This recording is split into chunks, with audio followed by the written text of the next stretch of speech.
مستمعينا الكرام، أهلا وسهلا بكم في أولى حلقات برنامجنا مطبخ أرسطو.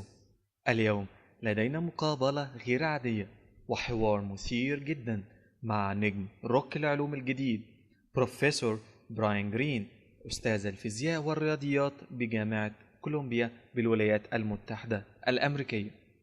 بروفيسور جرين هو أشهر أستاذ حاليا، وله كتب عدة هي الأكثر مبيعا في العالم، وقد أنتجت له قناة نوفا والعديد من القنوات العلمية الأخرى، الكثير من الأفلام الوثائقية المبنية على كتبه.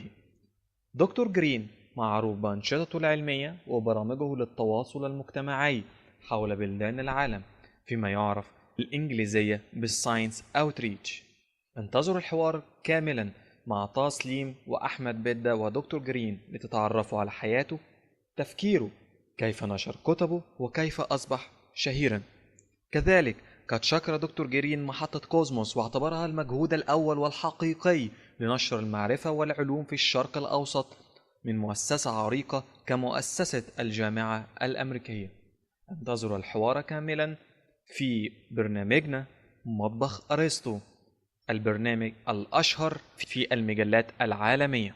انتظرونا على راديو كوزموس أو الراديو للعلوم في الشرق الأوسط. والآن لنستمع للبرومو.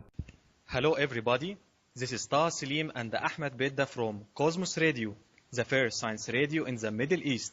Tonight we have a very special guest. He opens the door for the secrets of physics, making them accessible for everyone. He is well known for his groundbreaking discoveries in the superstring theory. He is the world-known author of the bestseller For the Elegant Universe, Fabric of Cosmos, and finally his latest book, The Hidden Reality. BBS has made a number of special documentaries based on his books, hosted by him. Have you figured who our guest tonight? It is Professor Brian Greene, Professor of Physics from Columbia University. Good morning, Professor. Good morning. We have the honor for being with us tonight. Thank you very much. Thank you, Professor. Professor Greene, in one episode of The Elegant Universe, you said you had attended Michael Greene's lecture for the theory of everything. What did you think of the lecture and how did you feel about it? Well, I was relatively young at the time. That was when I had just started graduate school. That was, I guess, 1984. And it was one of the most exciting talks that I had ever attended. I had, of course, heard of Einstein's dream to find a unified theory of physics that might describe everything. But I don't think there are a couple explanations for that. The simplest, perhaps, is that if the extra dimensions are real, but very small, crumpled up, curled up to a very tiny size, then we may simply not have sufficiently powerful magnifying equipment to reveal their existence directly. And whether or not that's true will ultimately be determined by more refined experiments in the future, but at least from a mathematical standpoint, there's no reason to rule out the possibility that the dimensions that we can see with the naked eye, left, right, back, forth, and up, down, there's no reason to rule out the possibility that those are not the only ones and that there might be other dimensions that we are as yet unable to see. I would like to ask you about a TV show, The Big Bang Theory, that you acted in some of them about your book, The Hidden Reality. Is that, other than being a comedic show, does it help us in spreading the culture of physics? I think it does.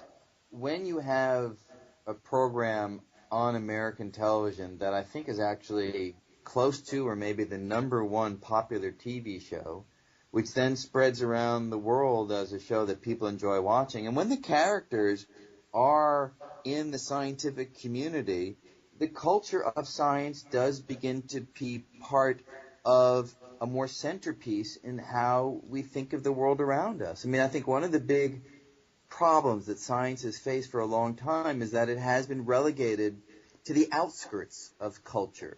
Science has been at the periphery. Science has been the kind of thing where people are happy to use the fruits of science, but they don't really want to engage with science itself. So part of our mission has been to shift science from the outskirts to the center. And an appearance on the Big Bang Theory of my own and other scientists as well as the fact that the theory has scientists at its core, I think is a step in the right direction. Right? You guys are interested in science. You started this great radio program in the Middle East about science. But we need to have that program multiplied 1,000-fold around the world, where kids in Africa and China and India, Pakistan, everywhere are excited to be part of the scientific journey.